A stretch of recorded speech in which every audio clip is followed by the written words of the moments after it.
Okay, guys, over here. Um, Feels like I've been down to the river. You washed away all my shame. No longer bound because I'm forgiven. I've been made free from sin's guilty stain. You gave your life for me that I might be saved. You changed my destiny with the awesome price you paid. Now I can say, old things are passed away, all things are new. I'm not the same. Yes, I've been changed. Yeah, it's true. I found my life in you. All things are new. I'm not the same. Yes, I've been changed. Changed. Geoffrey Golden. Um, Today I'm going to be discussing my most significant angel experience. I think I've had a number of angel experiences, like I don't know, a handful, but this one I think is the most significant. It's most significant for me because it was physical. Okay, so I lived at this time at in I was a student at the University of Port Harcourt. So it was around early 2000s. Yeah, early 2000s, maybe probably 2003. Around that time I think. Um, I had a prayer routine that time. I would pray, and in the course of my prayers, I would make myself available for God to use me and pray. Those were some stuff doesn't sound so wonderful when you talk about it, but if you have had an actual experience with it, you know that there's a way it works. So, an intercessor's life, if you've not had any bit of experience in an intercessor's life, it will look strange, it will sound strange, but it will sound a bit like, outlier. But if you have had some actual experience with these things, you realize that if you've not had that experience, you might be the outlier. So now, I had an intercessory lifestyle, a private intercessory lifestyle. I made it my business to spend um, an hour or so every night, every morning, or sometime to a day to do some intercessory work. I had an idea where one didn't have to be involved in church, one didn't have to be involved in any so-called, ministry, where one could be useful to himself spiritually, to God, where one could be useful to God without necessarily being involved in church and stuff. So I had an private intercessory lifestyle. Sometimes I would see visions in the course of my intercession. Sometimes I would sleep off and I'd be given revelation. So in this particular event, I'd been given a revelation. It was about a lady.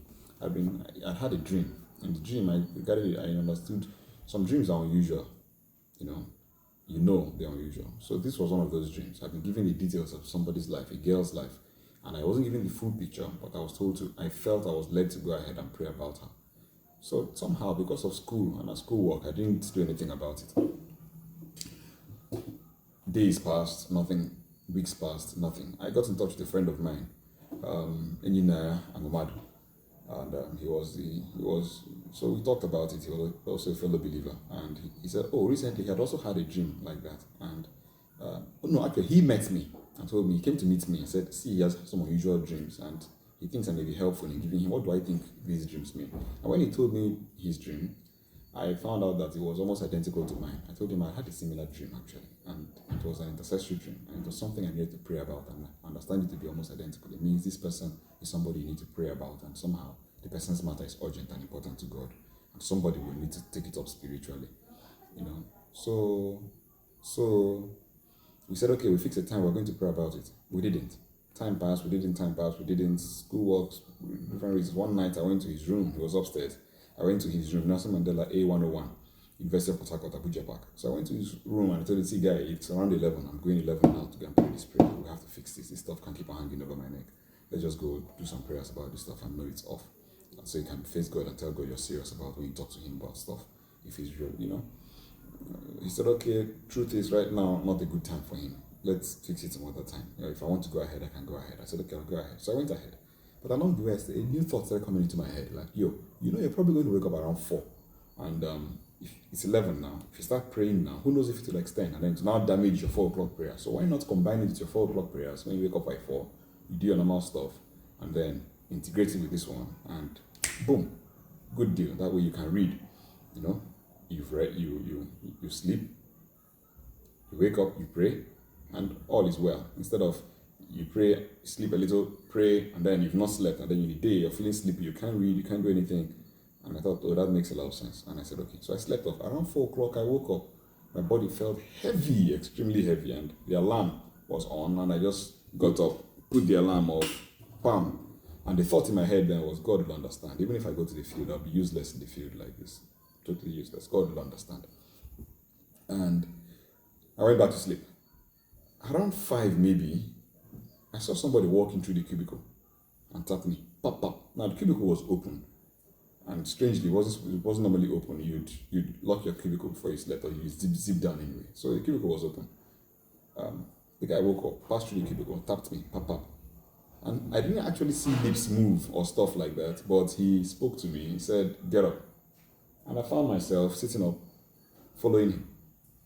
We passed through the cubicle. The cubicle was open. We passed through the door. The room door was open. This was around 5, which was unusual. We passed through the room door, entered into the corridor. In the corridor, he turned around, faced me, and said, "Take this thing away from me." And right there, in front of me, disappeared.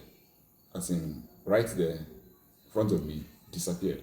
The moment he said, "Take this away from me," before he disappeared, "Take this away from me," boom! It was as though a wave of goosebumps hit me.